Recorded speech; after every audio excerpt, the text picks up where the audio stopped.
좀 이제 원칙이 기준이 없다. 아까 처음에 모두에 말씀드렸듯이 이게 확진자만 지금 쫓아다녀요. 확진자 몇 명이냐 몇 명이냐. 이것이 방역이나 경제냐, 방역의 거리두기를 몇 단계로 하느냐 이런 게 절대적 기준이 될 수가 없습니다. 확진자 숫자만 가지고는. 아까 말씀드린 그 확진자 또 이 노령층의 감염자의 비율이라든가 또 그것을 감당해낼 수 있는 의료 병상, 치료 병상이라든가 여러 가지 조건을 다 같이 봐야 됩니다. 그런데 그거에 대한 자료 같은 거나 대국민이 공개 같은 게 굉장히 지금 잘 안 되고 있는 부분들이 있고요.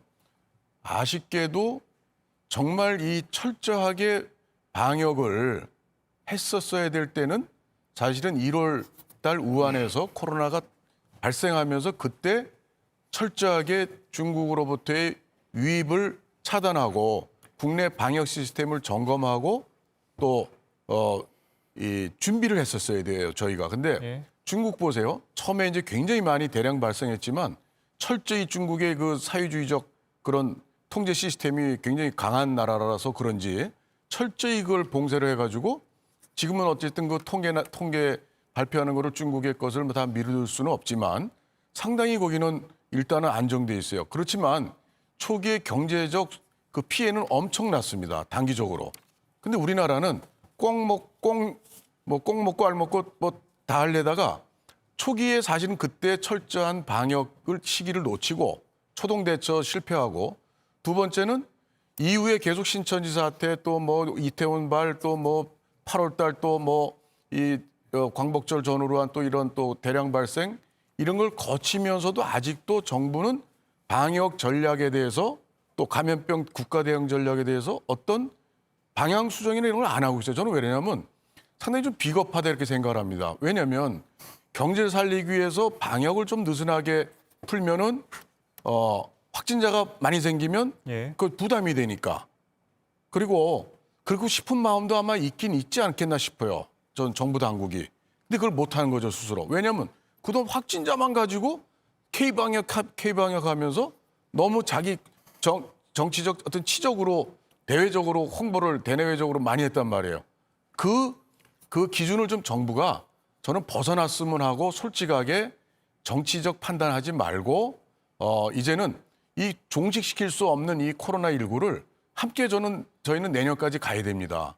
100명이 됐든 50명이 됐든 이게 늘고 줄고 여기에 성공이다 실패다라는 기준을 두지 말고 이 숫자 이거와 같이 가면서 대량 확산되기 위한 막기 위한 그동안의 역학조선의 이런 방역의 수칙은 철저하게 준칙하고 지키고 국민들도요. 아까 그 공공 뭐 도서관이라든가 이런데 저는 상당히 이 거리두기도 처음에는 프랜차이즈 카페 다 그 문 닫았어요. 닫게 했어요. 테이크아웃만 하게 하고. 근데 프랜차이즈 빵집 이런 데는 또 다 그대로 놔뒀다가 거기에 문제 생기니까 또 그다음에 그것도 닫고 또 이렇게 풍선 효과로 한강공원에 젊은이들이 가서 또 막 또 어울리니까 그것도 또 봉쇄하고 이렇게 예. 하는데 지금도요. 이 시간에도 지금 9시, 10시 돼서 이제 아니겠지만 9시 전까지는 최근에도 큰 음식점에 좀 싸고 맛있고 막 이런 데들은 젊은이들이 음식점 안에 바글바글해요. 아주 뭐 술 마시고 뭐 아주 바글바글합니다. 이제 그런 거는 왜 놔두고 교회는 또 특별히 또 단속을 하고 여러 가지 균형에 이게 좀 국민의 설득, 정부의 이런 정책에 국민이 협조해 주려면 공평하고 공정성 있고 합리적이어야 돼요. 근데 그런 점을 앞으로 정부가 찾기를 바라는데 그러기 위해서는 여태까지의 방역 경제 살린 두 마리 토끼 잡는 걸 가지고 두 것이 따로가 아니고 하나인데 중요한 거는 전략을 수정할 때가 왔다고 봅니다. 확진자 숫자에 연연하지 말고 확진자 100명, 200명이 연연하지 말라 이거예요. 우리가 할 수 있는 한 최대한 역학조사에서 다 이 뭐 봉쇄할 건 하고 다 하는데 그래서 우리 식당에 가시면 요즘에도 젓가락, 숟가락 이게 통 있죠. 그 사람들이 다 만지면서 다 합니다 이거. 그러니까 꼭 거리두기만이 모든 능사가 아니고 하나하나 섬세하고 디테일한 그리고 우리 예. 감염 전파를 차단할 수 있는 것들을 왜 지금 8개월이나 됐는 이 시점에서도 방역당국이나 보건당국에선 왜 그런 지침 하나 제대로 못 만들고 있느냐. 이런 점에서 저는 정부가 좀 더 대우각성하고 확진자 숫자 줄었다고 뭐 거기에 모든 걸 두고 있어요. 예, 절대 그러면 안 정리해 된다고 주시죠. 생각합니다. 예. 제가 하나까지만 추가로 말씀드리고 싶은 것은 지금 2.5단계를 1주, 2주, 그러면 한 3주 더해서 봄처럼 1단계 수준으로 내려갈 수 있을까? 과연 그럴까 저는 일단 의심은 들고요. 두 번째는 그렇다고 치더라도 그렇다면 그 이후에 11월 겨울에 왔을 때 지금 같은 일들이 재발하지 않을까? 더 크게 재발하지 않을까? 라는 문제라는 것이죠. 그리고 또 하나는 이 단기적으로 봉쇄를 거리두기라든지 이런 정책들을 강화해서 마치 종식이 되는 것 같은 착각을 자꾸 주는 시그널을 주는 건 굉장히 잘못됐다는 거예요. 2차 세계대전 때 나치 캠프에서 생존하신 분들, 증언들 들어보면은 나치 캠프에서 생존한 사람들은 현실적인 사람이었다 이렇게 말해요. 낙관적인 분들이 오히려 다 돌아가셨다 그래요. 왜냐하면은 곧 괜찮아질 거야, 곧 잘 될 거야 그러다가 안 되고 하면서 실망하면서 견디지 못했다는 겁니다.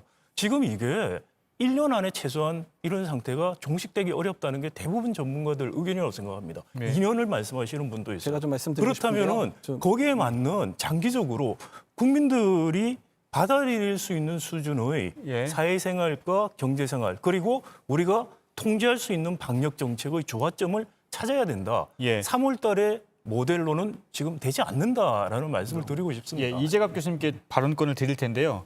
잠시 저희가 공지를 하고 좀 발언권을 드리겠습니다.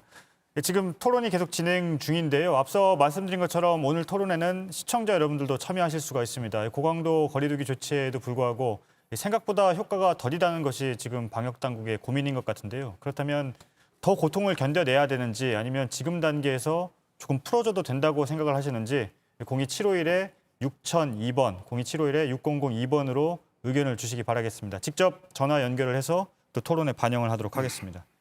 이재갑 교수님. 저는 교수님께 여쭙고 싶은 거는 그러면 지금의 환자 발생 수준을 그냥 용인하자고 얘기하시는 건가요? 그러니까 지금 지금 아니, 그러니까 지금 심위원장님도 왜냐하면 지금의 방역의 말씀하셨는데 방법이 감염자 숫자에 그렇게 아니 감염자 수가 절대적인- 중요한 게 아니라 감염자 수가 많다 보니까 그중에 지금 노령 환자가 많거든요. 지금 30%가 노령 환자예요. 지금 150명 확진된다고 아무것도 아닌 게 아니라 이 사람들이 30%가 노령 환자고요. 그중에 지금 5에서 10%가 일주일 있다가 인공호흡기 달고 중환자실로 가는 상황들이 되거든요. 자, 그 그러면 환자 두 가지- 줄지 않은 상황에서 그러면 중환자 치료를 감당하는 의료진 입장에서는 제가 어저께 오늘 새벽에 지금 70대 할머니 한 분 인공호흡기 직접 달고 여기 지금 밤새고 여기 나왔는데요.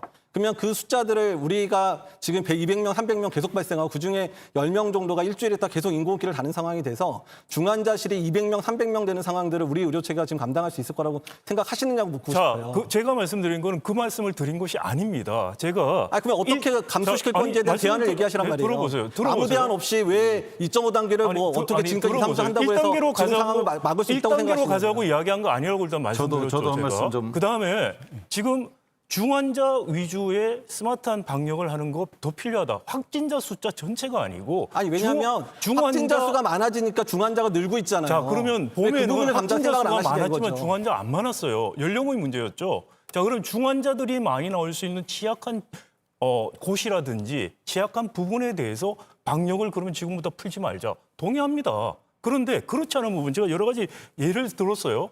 식당 문제라든지 뭐 PC방이라든지 이런 이야기 드렸고 그다음 학교 시설 이런 이야기를 드렸습니다. 충분히 이거는 할 수가 있는 거라는 거예요. 그리고 그 전략이 지금 갑자기 추석을 앞두고 갑자기 바꿔서 될 것은 아니라고 생각해요.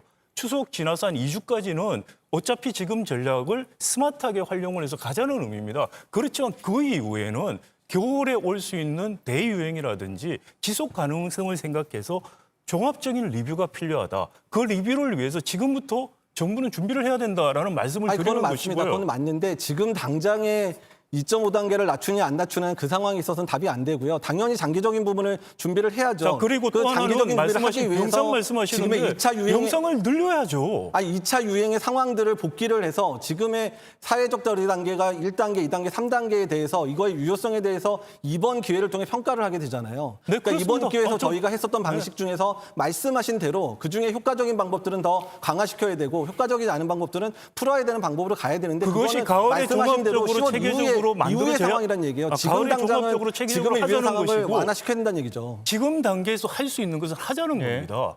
가을까지 미룰 필요가 없어요. 아까 말씀드린 식당 예도 드리고 여러 가지 예를 들었는데 그런 것들 지금 이미 우리가 업데이트되고 알 수 있는 정보들을 가지고서 왜 틀에 박힌 방식으로만 하자고 고집을 하고 틀에 박힌 방식대로 2.5단계, 2단계로 가자는 것인지 저는 아니, 이해할 틀에 수가 박힌 없다는 방식이 거예요. 아닌 게 지금 이런 단계를 적용한 것 자체가 처음이란 말이에요. 당연히 기술적인 조정은 이제부터 시작이 돼야 되는 거죠. 왜냐하면 2.5단계라는 것도 처음이고요. 2단계로 올린 것도 처음이에요. 당연히 기술적인 방법도 해야 되고 이거에 대한 상황에 대한 분석도 필요한데 다만 지금 상황에서는 지금의 유행 상황들을 적절하게 차단할 수 있는 적극적인 방법을 해야지 이후에 말씀하신 대로 10월, 11월, 12월 또는 겨울에 있을 3차 유행, 4차 유행을 좀 더 우리가 잘 맞이할 수 있다는 얘기입니다. 지금 어떻게 하느냐가 지금 얼마나 잘 통제할 수 있느냐가 3차 유행, 4차 유행도 어떻게 막을 수 있느냐 그거를 잘 견뎌낸다는 이 교수님 아니, 말씀에 저도 개인적으로 잠시만요. 동의 안 하는 게 아닙니다. 예. 아마 아실 거라고 생각을 하고요. 그럴 수 있는 거지만 그것 때문에 지금 우리가 더 할 수 있는 것들을 안 할 필요가 없다는 예. 아니, 안 말씀을 하진 드리는 않죠, 거예요. 지금. 네, 저기 두 분만 넘어가시면